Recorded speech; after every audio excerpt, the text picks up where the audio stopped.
Pendant des milliers d'années, des prêtres dévoués ont gardé secrètement en Égypte un savoir contenant tous les fondements que la science moderne utilise aujourd'hui, de la technologie génétique à la création de réacteurs nucléaires.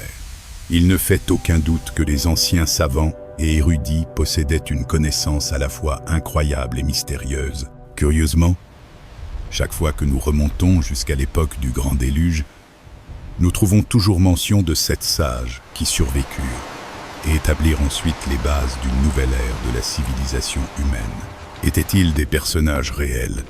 Quel fut leur rôle dans la construction des premiers temples antiques, y compris les pyramides égyptiennes, ou n'était-il que le produit de l'imagination de quelqu'un?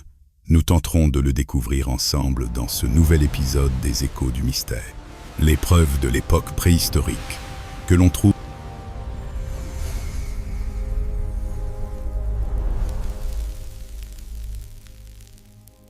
sur les murs du temple d'Edfou, situé entre Loussor et Assouan, en Haute-Égypte, sont véritablement fascinantes. On pense que ce temple fut construit entre 237 et 157 av. Gora. Les scientifiques estiment que les textes gravés sur ces murs, les rares fragments qui ont survécu, expliquent l'origine du cosmos. Le professeur Raymond de l'Université de Manchester nous dit que ces textes contiennent des références et des messages cachés concernant certains événements mythiques. Ainsi, le symbolisme de la pierre angulaire, la construction et le fonctionnement du temple historique sont tous situés dans la même ère mythique. Le temple était considéré comme une création des dieux, ce qui nous conduit à conclure que, selon les idées de l'époque, il représentait une continuation, une projection et un reflet direct du temple mythique qui avait existé depuis le commencement du monde. L'expression « depuis le commencement du monde » pourrait faire référence à la première ère que les anciens Égyptiens appelaient Zeptepi. C'est durant cette période, dite en, que Thoth aurait enregistré les paroles des sages et les aurait consignées dans un livre décrivant la localisation de montagnes sacrées le long du Nil. Le titre de ce livre perdu était « Description des montagnes des temps anciens ». Les anciennes inscriptions sur les murs du temple font référence à un groupe de 7 sages. Les seuls êtres divins qui savaient comment construire des temples et des cités sacrées, et qui supervisaient les travaux sur la fameuse colline primordiale. Curieusement, de nombreux experts identifient cette colline à l'emplacement des pyramides de Gizeh. Un autre site similaire serait Héliopolis, où se trouvait un sommet sacré, ou une colline, d'où l'on vit se lever le premier lever du soleil. C'est une image magnifique, Thoth, lui-même participant avec les sages à la construction des premiers temples mythiques du monde antique, y compris les pyramides d'Égypte. Comme il le raconte dans ses tables d'émeraude, les archéologues modernes disposent de très peu d'informations sur ces 7 sages et leur véritable identité. Ils ont seulement conclu qu'ils étaient au nombre de 7 et qu'ils jouaient un rôle essentiel dans la théorie de l'origine des premiers lieux sacrés du monde. Un autre aspect intéressant est la représentation du déluge. Décrit comme des vagues primordiales d'où émergea la colline préhistorique, la première chose qui vient à l'esprit est bien sûr la légende de Noé. Mais les 7 sages apparaissent aussi dans d'autres récits légendaires. Ce qui soulève la question, ont-ils réellement existé ou ne sont-ils qu'un fragment de l'imagination humaine? Par exemple, certaines sources scientifiques évoquent l'origine des 7 sages, qui, après une catastrophe naturelle, apparurent comme des messagers du savoir. Mais ce qui est remarquable, c'est que des versions de cette histoire se trouvent partout dans le monde. Il existe des légendes extrêmement détaillées, ce qui est paradoxal. L'histoire la plus célèbre est celle du déluge, selon laquelle un des dieux décida de détruire la civilisation à cause de sa corruption. Moïse nous a laissé une version de cet événement dans le premier livre de l'Ancien Testament. Comme dans d'autres légendes, il y a toujours un élu, un homme, un couple ou un petit groupe averti du désastre imminent afin de pouvoir survivre. Cependant, si l'on retire les ornements mythiques. Ce qu'il reste est un récit historique qui offre une explication du développement du passé de l'humanité. Mais l'histoire de Noé, qui posa les fondations d'une humanité meilleure après avoir survécu au déluge, ne peut être datée avec précision.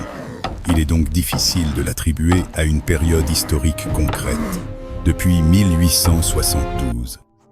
Des découvertes suggèrent que le récit biblique du déluge aurait été emprunté à des sources plus anciennes liées à la divinité archaïque Ea ou Enki, Ia, et serait donc, en essence, d'origine égyptienne, étroitement associée aux divinités Ménécètes, Néphit, en 1849. L'archéologue britannique Sir Austen Layard et son assistant Hormuzd Rassam découvrirent plusieurs monticules recouverts de briques à Kuyunjik, l'ancienne Ninive, ce qui les incita à creuser plus profondément. En septembre de la même année, ils mirent au jour près de 25 000 tablettes d'argile couvertes d'inscriptions cunéiformes. Ces tablettes contenaient des œuvres spirituelles et scientifiques portant sur la philosophie, l'astronomie et les mathématiques, ainsi que des listes d'ancêtres des rois ayant régné avant et après une grande catastrophe, le déluge. Parmi elles se trouvait la plus grande œuvre de Mésopotamie, l'épopée de Gilgamesh. La légende du héros sumérien qui était aux 2/3 dieu et pour un tiers humain, et qui prétendait être immortel comme les dieux. Si vous n'avez pas encore vu notre épisode sur les Anunnaki, vous devriez le faire pour relier cette histoire à celle des demi-dieux. L'assyriologue allemand professeur Theodor Gressmann de l'Université de Cologne parvint à retrouver la première ligne de l'œuvre dans les sous-sols du British Museum de Londres. Sur une tablette d'argile, on pouvait lire Gilgamesh, qui vit la source, les fondements de la terre, qui connaissait les chemins du monde et était sage en toutes choses. L'épopée de Gilgamesh était gravée sous forme de poème sur 12 tablettes d'argile.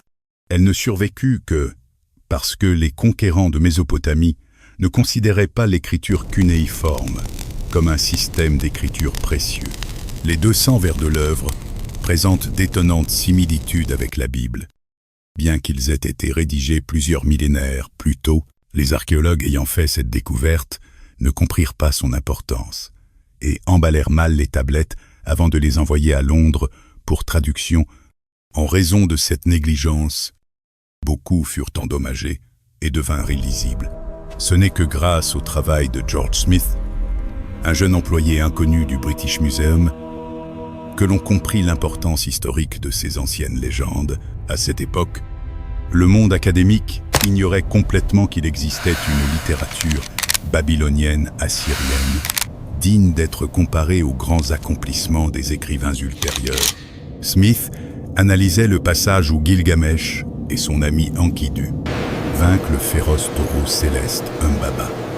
Dans la forêt des Cèdres, l'actuel Liban, lors de leur retour triomphal, la déesse Ishtar vit Gilgamesh vêtu de ses habits de fête et de la couronne du vainqueur, et tomba amoureuse de lui, mais il la repoussa et l'insulta même, la traitant de prostituée pour ses innombrables amants passés. Humiliée, Ishtar monta au ciel et se plaignit à la grande déesse, exigeant de son père Anu qu'il punisse Gilgamesh par la mort. En réponse, Anu créa un taureau céleste que même 100 guerriers ne pouvaient dompter. Cependant, Gilgamesh le vainquit encore, avec l'aide d'Enkidu. Ishtar, observant depuis le ciel, les maudit cette même nuit. Enkidu fit un rêve dans lequel le conseil des dieux le condamnait pour avoir aidé Gilgamesh à détruire Humbaba. La sentence fut exécutée immédiatement. Enkidu mourut cette nuit-là d'une maladie incurable. Gilgamesh pleura son ami, mais en pensant à sa propre mortalité, il sentit la peur l'envahir et se souvint d'un parent lointain à qui les dieux avaient accordé l'immortalité. C'est ainsi que commença sa quête. Cependant, Au moment où le récit semblait approcher de sa révélation, le texte s'interrompait. Smith découvrit que ce n'était qu'une partie de l'inscription. L'histoire d'Utnapishtim, l'immortel, était incomplète. Les tablettes contenant la suite du récit étaient dissimulées dans les appartements du palais de Ninive.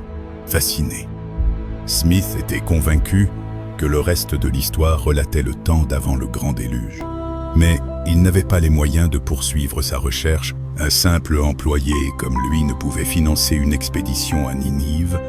Pourtant, un bienfaiteur londonien, le journal The Daily Telegraph, décida d'investir environ 1000 guinées, l'équivalent d'environ 40 000 € actuels dans son entreprise.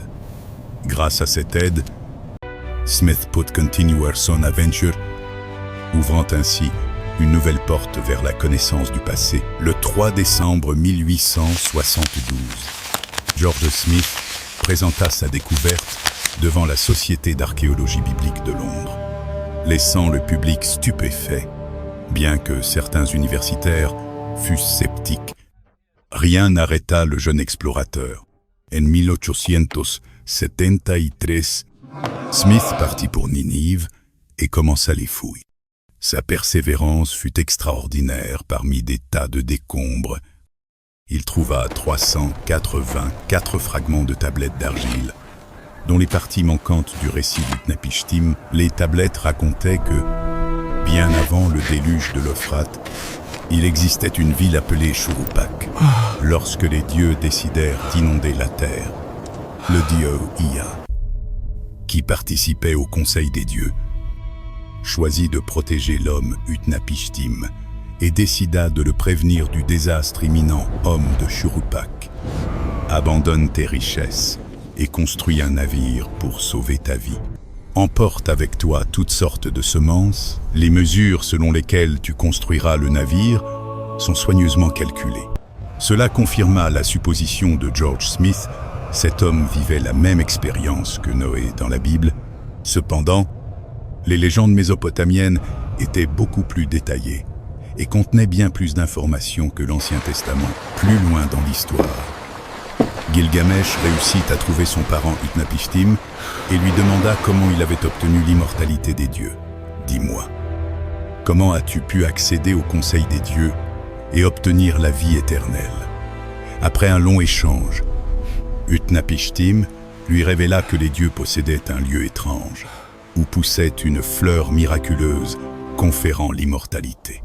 Je vais te révéler ce qui est caché. Je vais te dire un secret des dieux. Il y a là-bas une plante. Tu peux te piquer avec elle comme avec une épine. Tous deux entreprirent un voyage vers la mer de l'Est pour obtenir la fleur. Selon la légende, le véhicule qu'ils utilisaient, semblable à un sous-marin, pouvait naviguer sur ou sous la mer Rouge. Quelques jours plus tard, ils atteignirent leur destination. Peut-être utilisait-il réellement une sorte de submersible, car le texte indiquait que la plante se trouvait au fond de la mer. Utnapishtim montra à Gilgamesh une plante spéciale et lui expliqua ses propriétés. Voici des herbes magiques qui rendent aux hommes leur jeunesse. En 1876, après 3 années de travail acharné, George Smith retourna en Angleterre et publia sa théorie révolutionnaire pour l'époque. Selon lui, Noé et Utnapishtim n'étaient qu'une seule et même personne, tous deux survivants d'un même cataclysme naturel. Tragiquement, George mourut à 36 ans, sans avoir pu assister à la confirmation géologique de sa théorie par Sir Charles Leonard Woolley. En août 1998, après des années de recherche, le docteur William Ryan, de l'Observatoire Lamont Doherty, utilisa la technologie moderne du XXe siècle pour confirmer à nouveau les résultats de Woolley.